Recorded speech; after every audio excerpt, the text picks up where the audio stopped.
All right, so we will get started then on chapter 8, the visible you. This is our follow-up to our opening discussion about the skin last week. So why don't I pray? Heavenly Father, we thank you that we might come to again learn and discuss and to know with what we have read and will share. Open our eyes and our hearts to the truth of your word, to the magnificence of your creation, and the reality of our bodies. In Jesus' name we pray. Amen. Amen. Okay. All right, so as per usual, he starts off with a little, personal story. They're always kind of maybe an anecdote, or and it's usually something about his training often, or something about his early medical career.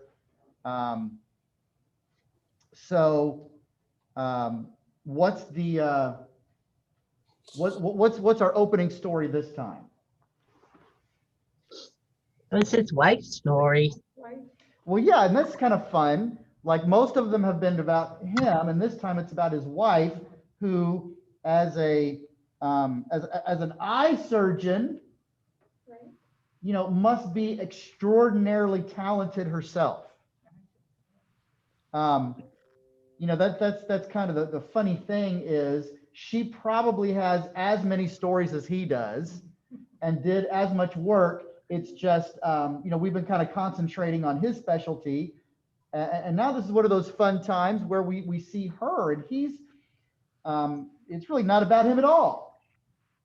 So this is about his wife, the eye surgeon, and also working out in the mission field with him. So what happens with her story? A little boy. Okay, so she's got a little boy with her. Shines a light for her. Yeah, so she's out doing these eye surgeries basically in very limited conditions, and needs light, obviously. And so she gets one of the local boys it's like holding a flashlight, right? Yeah. And he seems to be really good at it. He's able to be very, very, very steady. And there was a concern that he wouldn't be, because it's kind of difficult to watch an eye being cut on. Okay, so Mary Lou just shuddered when I said that, and to me that makes perfect sense. Like, I don't like even thinking, let alone seeing stuff happen to eyeballs. The funny part about it is I've had cataract surgery on both of them and talked to my doctor the whole time he was doing it. Yeah, right. But it still gives me the shivers. Yeah, so anyone else have cataract surgery? I know a few of you probably have, and that's done awake, right? Yeah. Mary Lou was saying, she was talking to the doctor the whole time. I used to be super creeped out when I was very young, watching anyone like my mother put contacts in, like just to watch it. Here it comes! Ah! It was just awful to think about. Now I've worn contacts for many, many years, since I was, I think the beginning of college, maybe. But that took getting used to. That was the worst part of it, was learning how to get them in and out. And there's just something very, it's squeamish, but also just, I don't know, just very, very strange. Our eyes, though we don't probably generally consider them as an organ of touch, obviously it's of sight, they're so super sensitive. Remember last chapter where he said about this minuscule amount of pressure from air? Well, it'll be an involuntary contraction of our eyes. So to consider, touching our eyes and how kind of difficult that feels. So here's this little boy, and he's cool as a cucumber. No problem holding it again and again and again. Until then. Oh, does surgery on his mother. She's doing surgery on a woman. You can't keep it steady. And, for goodness sakes, neither of them say a word until she basically has to ask him to be more stable. And he said, I'm having a hard time. This is my mother. Ugh. Yes, of course you don't have to hold it as you watch me cut your mother's eyeball. But I mean, just imagine, I chalk it up to humility on the part of the woman and her son for never having said a word. Yeah. Yeah. It doesn't bother it clearly didn't bother Dr. Brand, in the sense of it doesn't cause a problem. And if they had said something, I'm positive it would have just, oh, sure, we'll find somebody else. But poor guy. So that deeply human and personal connection is where the story starts to take a shift, because the little boy can't hold it steady and she has to ask somebody else to hold it for that particular surgery. But it's really how the story ends. What about the end of the story? She can see him for the first time. Yeah, the mother had never actually seen the face of her son. She had gone blind before he was born. And there's that line, my son, she said, I thought I knew you, but today I see you. And it gets you right in the feels. I mean, gosh, what an indescribably beautiful gift to receive. If she was, the mother was undergoing this surgery. Yeah. And she heard this conversation about the lad not being able to hold the flashlight very reliably. Right. She would have, at that point, had a realization that was her son. I would think so. She may have known it already. Yeah, he said, that's my mother. Well, she heard all of this. Well, but it's possible that the two of them had already talked about this in advance. It's conceivable to me the only person of those three who didn't know what was going on was Dr. Brand herself. Yes. I see. You're saying that mother and son had spoken before the operation. Quite possibly. That makes sense to me that the boy's been working now for, I get the impression he's done several operations with her. Mm-hmm. And he tells, maybe he's the one who even convinces his mother to come try. Possible. We don't get that element of the story. Yeah. But it's, it's kind of worth thinking through. Okay, so it makes kind of an interesting transition in talking about, visual perception, which is this enormous amount in percentage of how we interact with the world. It's something like 90% of all of our information on a daily basis is visual information. Like that's how we, the vast majority of humanity and the vast majority of their day operate is visually. And so he kind of makes this transition, the ability for sight to be restored, but you kind of almost have to, see it follow along. I see you is not just a statement of visual acuity. It means more. Like when you say, I see you to someone, what else might it mean? I understand you. Recognize I you. recognize you. Those are kind of intimate things. Those are kind of very personal, almost profound sort of things. And every every word of those three in the sentence, if you emphasize it, you can pull something out of it. I see you. I see you. I see you. And all of those kind of have something to, not just meaning, but as the chapter sort of rolls on, each of those words kind of has something very significant to unpack. For us, myself, to be able to see, for the seeing, the visual ability, and also the understanding that comes with it, and then the you. To see you means I don't just see an object, and not even just a person, but a specific person, that person who has their own thoughts and feelings and hopes and dreams and their lives and their struggles and everything unique about you. And we don't, Connection. and that connection, that's a great word for it. That connection happens at a distance, at a physical distance, and yet it can feel like it's right there.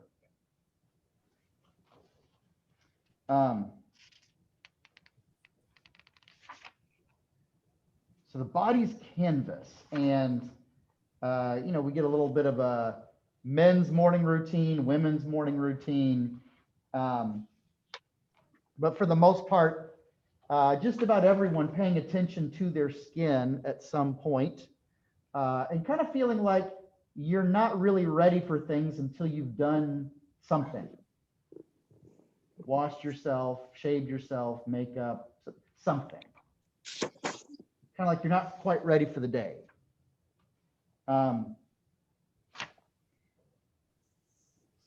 And Our skin is how we recognize each other too. it really is. It's many years ago, there was some sort of a development in forensic science that was allowing like the reconstruction of faces from like a skull or something, whether it was a murder victim or just a historical artifact. And they could, they were taking measurements and the shapes and the sizes of things, and they were applying it to basically mathematical formulas on similar measurements to contemporary people. And they were able to kind of recreate, well, this is what so-and-so probably looked like. And, the amazing thing is, for the most part, to me, a skull looks like a skull, right? I mean, I guess bigger or smaller, or if there's something really obvious, but for the most part, there's no way I could tell.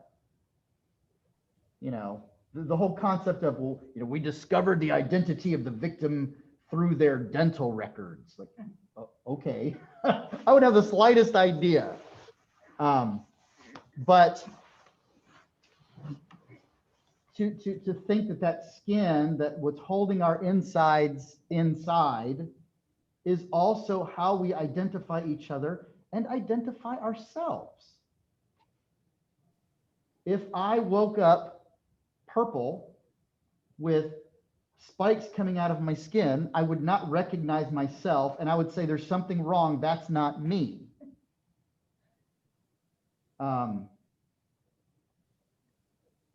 If golly,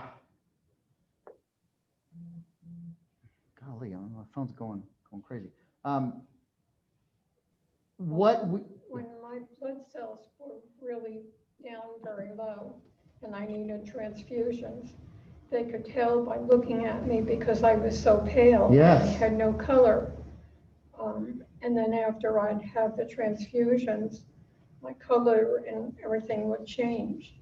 And it was a sign of a clinical problem, and then a restoration of health. They mentioned the yellowing from jaundice, a bronzing from diabetes. I mean, it's pretty interesting stuff.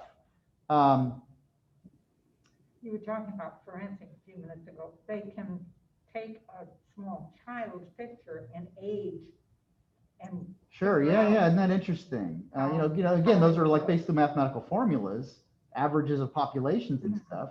But it can kind of work. And it's very interesting. So, what we identify as us is so much of it is skin, because it's helping to give shape and color and tone and detail and everything else. If we saw someone without their skin, but everything else, we wouldn't say, oh, Mary Lou, I noticed something's different today. We would say, ah, and we wouldn't know who it was. But, for something, again, that we basically take for granted. And a lot of this chapter is about that, how we just 100% rely on both the sensitivity and durability of our skin every day, all day long. And we don't think twice about it because it's just always doing its job. So based on that, what are some of the necessary jobs that our skin is fulfilling every day? What are some of them? Necessary jobs our skin is fulfilling. Our skin tells us between hot and cold. Okay, so that temperature sensitivity, hot and cold. If we were to touch something that was either too hot or too cold, that could damage us. Or something sharp. Something sharp that could cut us and then introduce, outside pathogens or let our insides leak out. What else? I love the part where it said it flexes and folds around joints and facial bones and gnarled toes and fleshy buttocks and Right, and it basically keeping everything where it's supposed to be. it can Drying up. be rough. Preventing our body from drying up. We have so much fluid in our bodies. And if there was no barrier to the outside, it would evaporate and we would just dry up and die. I don't think about that very often, but it's 100%. If our skin ever stopped retaining the moisture on the inside, none of us would live. It's also a barrier to harmful bacteria and other things that could get inside. Yeah, there's more bacteria on a single person's body than there are humans on Earth. And all of that trying to get in, or if it got in, the damage that it could do. And we don't really think twice about it unless something happens. Oh, I cut myself, or I stepped on a rusty nail, or whatever. We don't think about, the invading barbarian horde on our doorstep all day, every day, because they just don't get in. Like COVID. Like COVID. We're worried about breathing something in, which is in essence bypassing our skin. But if there was a way for it, if our skin either wasn't there or wasn't that sort of barrier, then every time somebody coughed on a surface and we touched it, it would go straight into our bodies. And yet, amazingly, we lose a lot of it all the time. That's right. The sloughing off and the older cells are constantly being renewed and by the cells coming up. I thought it was real interesting, and I'd never heard anybody explain eczema that way before. Yeah. I thought that was fantastic. You see it as either kind of a rash or sort of bumpy or discolored or disfigured skin, but the thought of it being actually new skin cells, they're just coming up too quickly. Oh, well, that's pretty neat. This idea of our shedding our skin continually, that's really surprising. And the comment that upwards of 90% of the household dust Yes. is dead skin. Yes. Wow. It's pretty gross, right? I'm not aware of losing skin daily. No, but we all do. If you have dark No, but colors and you watch, you can see what they're talking about. Well, but you don't necessarily associate You don't dust know it's with skin. your That's what skin. it is. Yeah. So I remember, I must have been a teenager or something. And it was either a friend of mine, I think it was a friend of mine, a contemporary, and took a summer job selling the old Kirby vacuums. Mm-hmm. You know, the door-to-door hotel quality Kirby vacuums. And one of the demonstrators, so for whatever reason, my parents let him do the demonstration at the house. And one of them, I remember this to this day, was attaching some kind of hose or suction to a bed mattress. And it was like, you know, nausea inducing to see an empty canister fill up, and he might even like scrape stuff out of it. And it was, you know, as though, you know, humans were shedding skin like snakes. There was so much in there. Oh, it was just, bleh, bleh. I think I'm gonna buy a new mattress this afternoon. Yeah.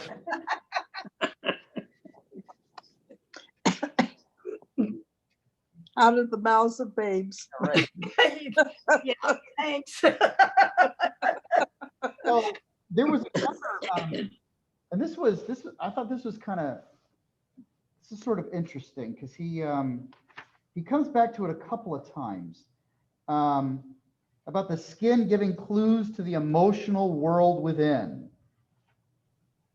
An expression of the face, you know, upturned eyebrow, a crinkle in the brow, or the mouth turned down or turned up, and some information conveyed, and sometimes very significant, by something very, very subtle and small. He actually gets, it's later on, we'll get to it later, but about, what about the sensitivity that happens once there's been an injury, and even connecting it to an emotional injury, but you know, just how not only much we rely on our skin, but we use it. You know, we use the ridges on our fingertips to pick stuff up constantly, and we don't think about it.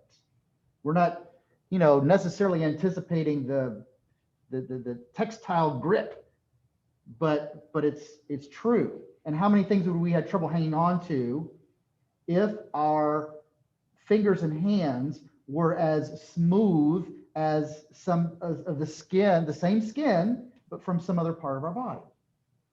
Mm-hmm. And those incredibly subtle differences, but they make all the difference in function. And if we have pressure on a certain place and keep it keeps being pressed on, eventually we're going to begin to have soreness, Right. blister, that Right. kind of thing. Yeah. Anyone who has either been hospitalized themselves or is taking care of someone, you know very well the dangers of bed sores. Doesn't sound like much, but boy, can they cause huge, huge problems. And it's the littlest thing. Like, I was just sitting right now with my legs crossed, and for some reason it felt comfortable, even though it was uncomfortable. And after a minute or so, my body just very subtly and naturally shifted positions. I don't think twice about it. But if I didn't have those little subtle cues of pressure, I might have sat there long enough to have hurt myself. Something as simple as that. I'm sitting on a chair right now, slightly cockeyed, because for whatever reason, that's just the way my body settled.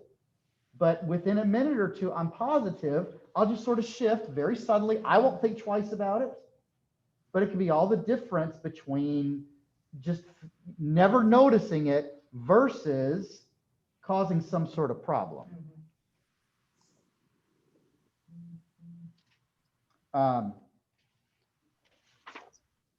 All right, so let's let's move to that section. It's a little bit later on, but I think this one is, this one made a ton of sense on a practical level, but then the application became very interesting. And that was the concept of hypersensitivity. So that's one of those things I hadn't necessarily put 2 and 2 together about. That when you injure something,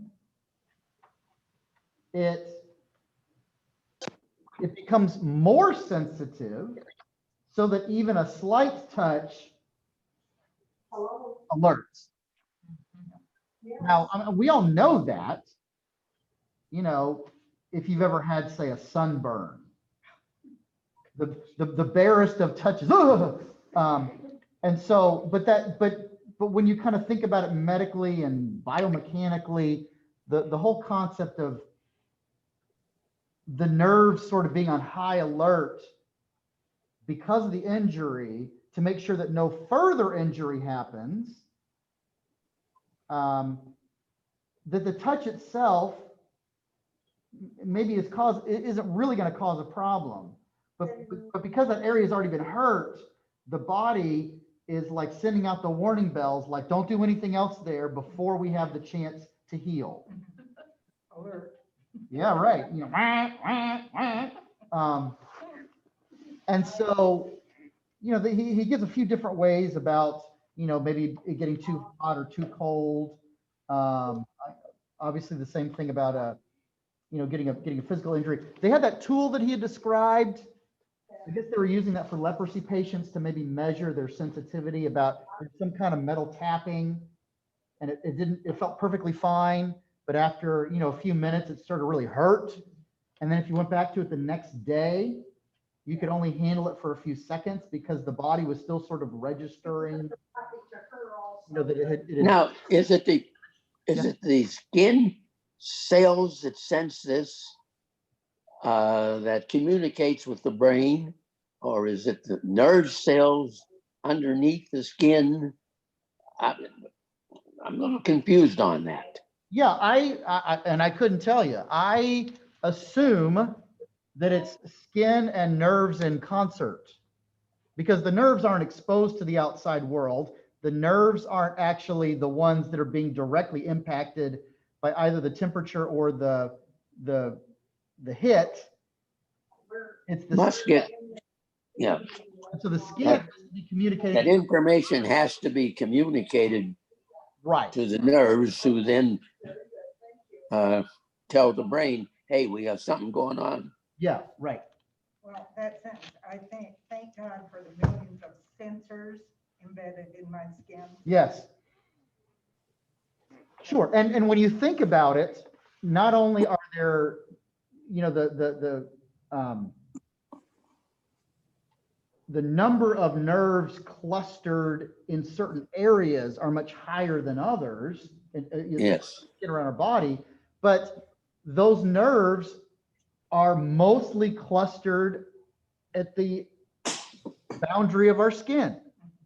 You don't have a lot of nerve endings internally. Except it's spine. Which honestly is one of the reasons why there are certain diseases that are difficult for a person to detect on their own, because it's sort of, you know, well, how did I have a mass growing so large? Well, because there are no nerves in there, and it was until it got pushed up against something or it started affecting something else that you could actually register it. So, you know, those nerve endings, I guess, seem so almost inextricably linked with the skin itself. That being our primary sensory organ anyway, or at least physical sensation. So in that sense that we all kind of have practical experience about hypersensitivity, you know, you touch something hot and then it just registers as sensitive for a while, or the sunburn, or you bang your thumb, and then even if you just touch it a little bit, it really hurts. But then he starts to make the transition and apply it emotionally or even spiritually. Now, have we seen that in practice? Mhm. Where an injury emotionally or spiritually causes a heightened sense of sensitivity. He spoke about when, say, a couple, husband and wife, when someone refers to something that they both know about in the presence of other people, Mhm. it's embarrassing. Yeah, so if you've ever done something in public and felt a sense of embarrassment, you slip and fall, or you say something unintentional, or, make a mess somehow, don't you have a heightened sensitivity for a little while? Almost like Oh, yes, everyone is staring at you. yes. Um, Put your foot in your mouth and, oh my, oh yeah, and that's all you can think about for the next hour, right? Everybody else has moved on, but that one's really bothering you. Mhm. And the slightest comment from somebody else, and you will immediately associate it with what you've already done. What do you mean by that? And that's and definitely when they're talking about that couple, like, Yeah. all it takes is one little dig, but then the hypersensitivity kicks in because there's already been an injury. So anything else is now poking the sunburn. I know for a fact that happens. I have felt it. I have caused it.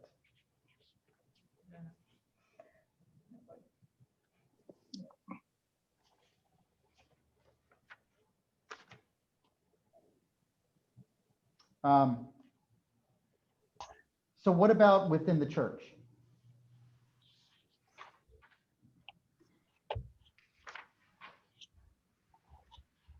Well, up at the top of page 85, it says a healthy body feels the pain of its weakest parts. Okay. We may be called on to bolster a bruised ego, mediate a dispute, or take upon ourselves some of the minor stresses that have piled on others. As a former missionary, I cannot overstate the life-sustaining role of people back home who supported me by praying and writing letters. And I think as a body of Christ, we need to be doing this, watch out for the weaker people in our body, and reach out to help and support in whatever way we can, whether it's a physical support, whether it's praying for them, encouraging them. Just because I'm in a good place doesn't mean that everybody's in a good place. Right. And we need to be sensitive if we are the body of Christ to a part of us that's not working properly. Yes. I don't think the average individual is desensitive when it comes to treatment or behavior towards someone that is,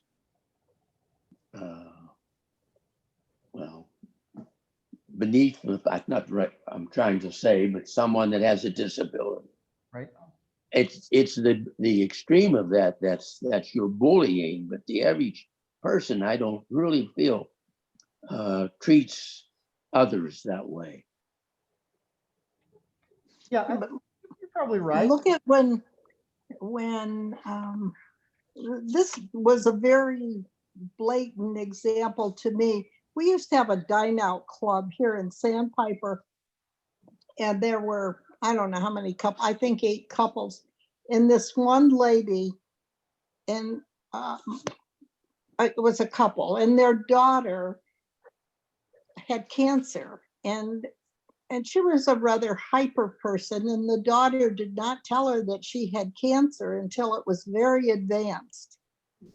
And even at that point, she did not want her mother to come to her home. She had 2 teenage children. Uh-oh. I think we lost him again. Last time that happened, they were only gone for a few seconds. So Anyway, she became very hyper, and because the daughter wouldn't let her come, and most of the people in the group just didn't want anything to do with her. They'd say, you take her in your car. And so Tom and I would take her with us when we'd go to the dine out, and we'd have her sit with us. And it was just because she was so fearful and she just wanted to be near her daughter. She loved her. And finally, the daughter let her come, and then she calmed down considerably. But neither the husband nor she ever recovered once the daughter died. He became a recluse with Alzheimer's and died of Alzheimer's. And she eventually had dementia herself. She's still alive, but most of the people walked away from her. Yeah. And that's the time when people need to come around and pray for her and be close to her, and or anyone. And I think many times she was Catholic. She wasn't a person that went to our church or was close to us as far as our own religion is concerned. But she was active in the Catholic Church. And I think that sometimes those are the people that fall the hardest, because they don't lean into the Lord and don't let the Lord hold them up.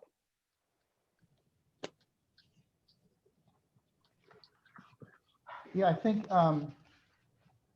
it's an open awareness from others to pay attention and then to do something about it is maybe what is less common. And it's not so much about, overtly being crummy to somebody, so much as it is maybe not noticing some of the issues.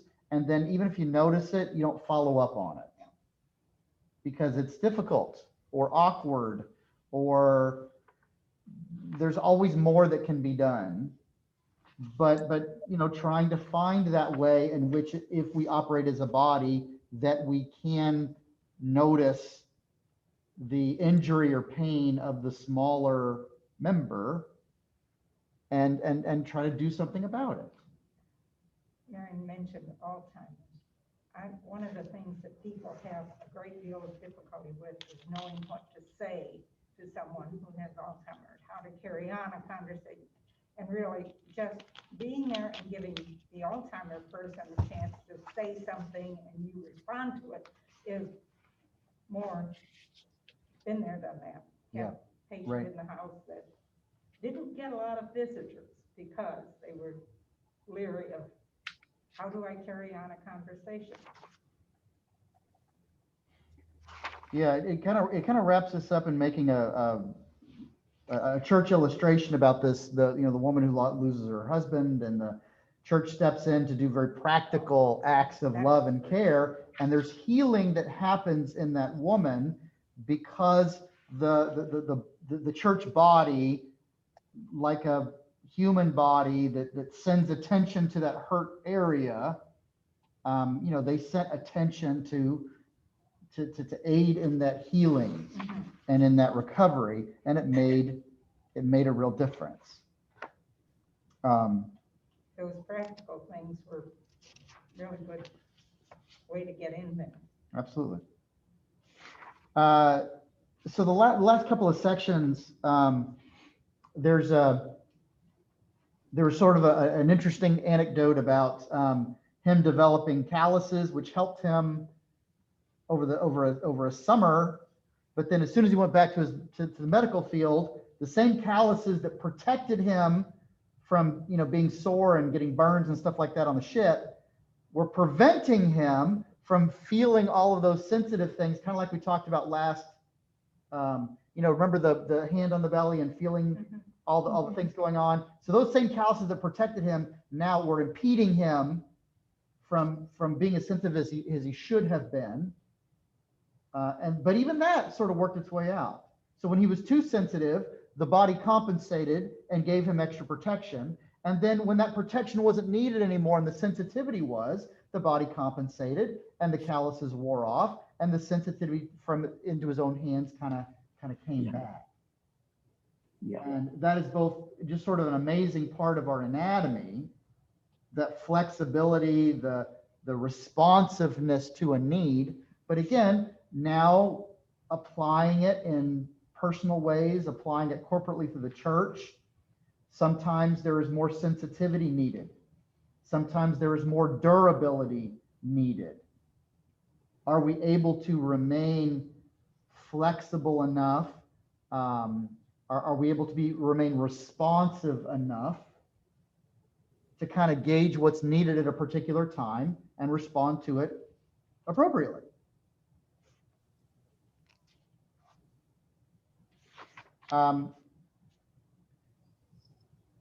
I don't want to talk about the last section because it feels a little too pointed at me right now. I'll just say the reality is true that our skin serves on the front line of our bodies and into the world. Everything about the world that is hard or difficult or harmful or wears us down hits our skin first.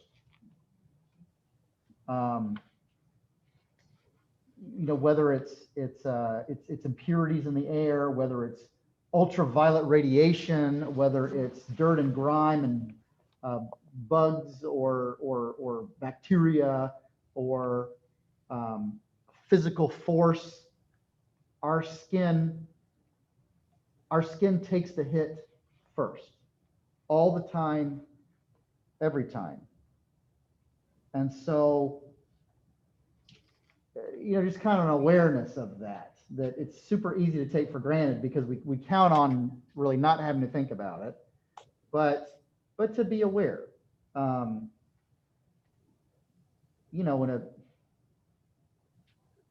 I don't know if this sounds silly or not, but I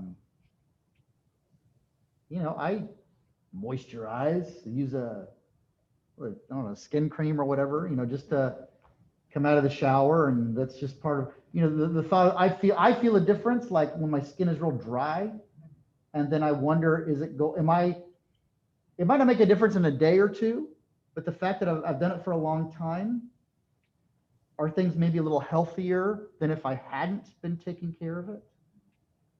Able to do its job better because over the long haul, I've been trying to take care of it. As someone who is real worn out right now from a very hard year, I feel very slow. Even just tasks that I should be able to do in minutes, I stumble around on and drop stuff and just and it takes me like an hour. And I just feel the effects, the cumulative effects perhaps. And I thought that was a very interesting illustration to, taking the way that our skin is the one that's absorbing the environment constantly. And, just even in our spirits, not always paying attention to what is being absorbed constantly, the difference it can make. Maybe you need to go to the spa for a day of pampering and a day of rest. Let them take care of your skin. No. He's gonna come see Mama. And so once again, we're gonna finish off with more of a story or anecdote. What's this one? What's this story?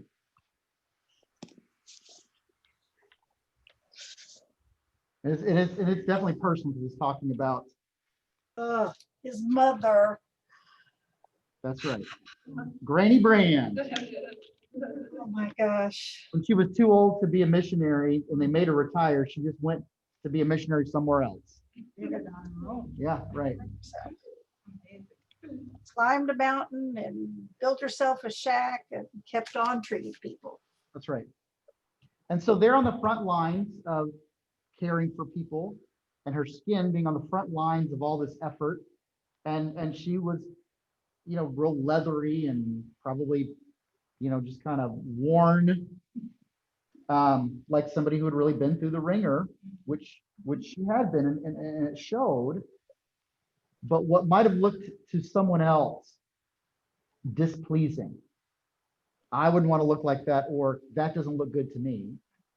The people who she was caring for, that wrinkled, leathery skin was beautiful because it was that almost like a testament to her enduring love for them day after day, even as a little old lady all by herself. All that she's been through. And that's just kind of interesting to sort of wrap that up with the, we started with the skin as an identifier. We identify ourselves and we identify others, something essential about who they are by their skin. And he's kind of pulling us back. Is that skin what the people see on the outside of us, either as individual Christians or as the church? What is the identity that they were able to see from that skin? Soft and supple, or even if it's worn and weathered in a way that's done so through continued care, but there is something that can be seen from the outside in that helps us understand who we and the church really is. That reminds me of Mother Teresa. For sure. There you go. You know, Father David, in light of what you said a little bit ago too, I think that you need to hear what a great job our church has done through the COVID. And I feel neglectful in that I haven't told some of the other people other than you and Father Rob, but I truly believe you've done outstanding jobs reaching out to the parishioners, and maybe not enough of the parishioners have reached back. I'm not sure. Tom and I weren't able to be part of the Appreciation Sunday, but that's something that I hope all of Sharon and you and Deacon Doug and Father Rob and Linda internalize the magnificent job you have done for all of us. Yes. And I only know of one specific example outside of what I feel has touched Tom and I, Tom and me, but I know that Karen led it up, but I was really touched when she sent the email to the Daughters of the King asking for help for one family. And we could all step in and do whatever we could do or not do.